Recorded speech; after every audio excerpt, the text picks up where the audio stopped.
I'm Adam Bleiman, and I am in Philadelphia. Can you tell me about how you first met Emmett?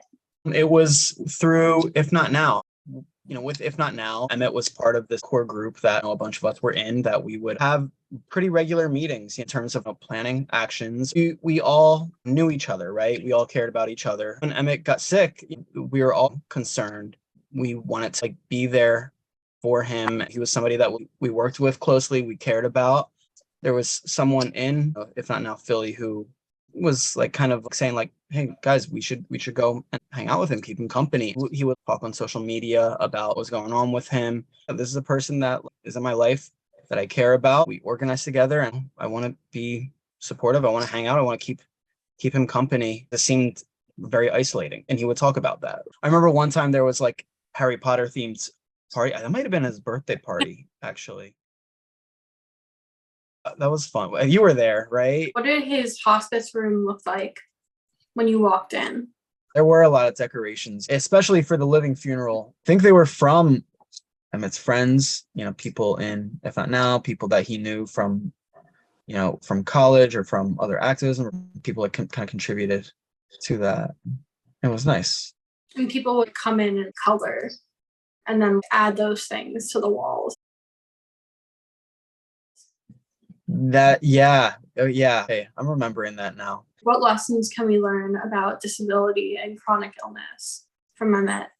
How the Jewish community can show up for people who are disabled and chronically ill. But it was a lot of people from If Not Now.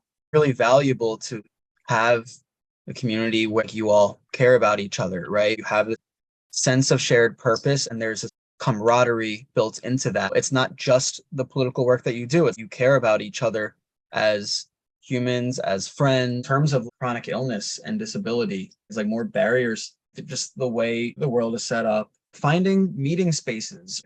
I remember one time we didn't have a place to meet. I suggested my apartment, and then we had to call him in. We Zoom called him in.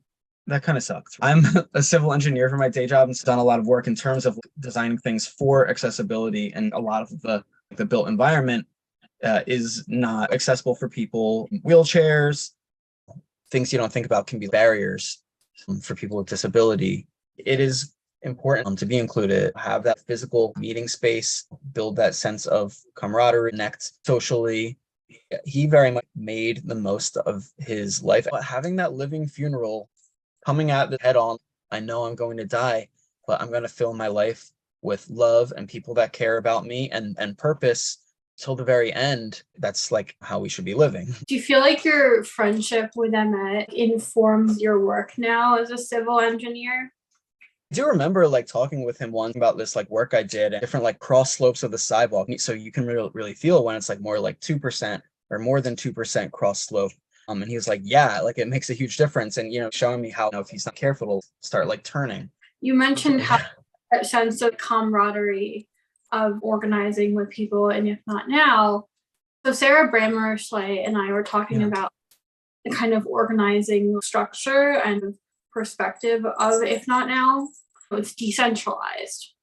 If 3 or more people, think something is a good idea, you swarm to the need. How do you think that informed the way that we organize together in hospice? In terms of organizing for hospice, swarm to the need, I do think that Spirit was taken up, and in something like this, on this kind of smaller scale, where clear what the need is, it instilled a sense of initiative in people. And I think that's an important part. We are all kind of leaders here. And the center of the community shifted. We could bring Shabbat to Emmett. That's right. Yeah. It became a community center. I guess that was a good way of putting it. Yeah. It was we brought the community over there, and it brought us together. I was seeing some of these people less political, more social settings, more than I otherwise would. I think he brought people together for sure. When you went to visit, you went not only to visit Emmett, but all your friends are there. Yeah. Yeah. It was a little hang, a little party. Oren referred to it as a town hall. And I guess so. Zusha was Emmett held court. I guess. I mean, I guess that's not how I would characterize it, but I can see that. Shane said that for a brief moment in time, there was a little congregation that met there, of which Emmett was the rabbi. I would agree with that. Yeah, that characterization definitely resonates with me. One of the things that's cool is that all of his friends were from different chapters of his life. Right. But we all met, became friends. All the kind of different parts of his life sort of merged. Yeah. And I think, people knew, I think he knew. It was like, if you're friends with Emmett, you're probably kind of cool. Like people with common skills and interests. There were a lot of people with organizing skills. Yeah. Passion to care about that sort of thing. And there were a lot of rabbinical students. That's right. Yeah. How do you think that lent itself to the way that we organized? Organized Emmett's care. Yeah, rabbinical students have unique skills that were helpful, giving them like the skills that they needed to be able to do that kind of organizing. Yeah. Music, singing is a part of it, the ritual aspects. There were people with palliative care experience. Rabbinical students do clinical pastoral education. I know, I honestly never really thought about that, but yeah, that. So you say, I'm like, duh. Yeah, of course. They had pastoral care skills. Like they kind of knew how to talk to people in that situation. Yeah. It was like a unique moment in which the right people were in the right place at the right time.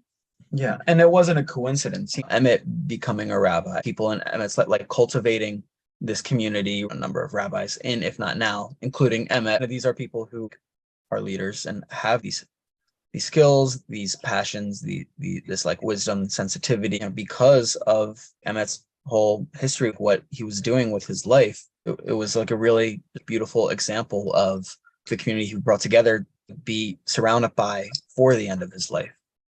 I think he gave us a really beautiful gift in choosing hospice. He gave us time. Yeah. Create the friendships that we would need to be able to organize together. And then what we would need after his death. Losing a friend and comrade, if you're not commiserating and if you're like alone with that, it can feel isolating if you're not doing that within a community. You're experiencing this together and you have each other and you have these shared like memories and experiences with him. I think he really wanted us to have each other. Yeah, I think that's a good way of putting it. Like, who knew hospice could be a place of hospitality? Yeah, I guess. Yeah, like, but it felt warm. It didn't feel cold. I'm going to die. It didn't feel sad. I was sad. Like I also wanted to just be there for him, like with joy, fill the end of his life with positive things, right? Just like hang out with his community, with friends. Yeah. But there was a level of joy in that. I enjoyed my time visiting him. Yeah. It was just having a group of us together. Sometimes it was fewer people, sometimes it was more people. Yeah, it was good to hang, cherish that time. We knew there wasn't going to be that much longer. Yeah. And at any given time, there were 6 or 7 other people with the same disability as Emmett in the room. Yeah. So I guess I didn't even necessarily realize that all the time. Other disabilities in the room, across disability space. Because Emmett, he served on the National Council on Independent Living. He had a lot of friends from that. And he also served on GLSEN. Mm-hmm. I knew about that. He knew how to make the most of your time, to do as much work as you can.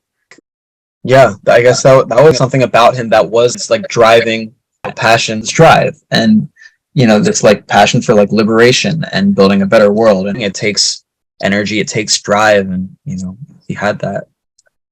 Emmett's last gift to NCIL was he started a scholarship there for a Jewish or trans youth to attend their national conference.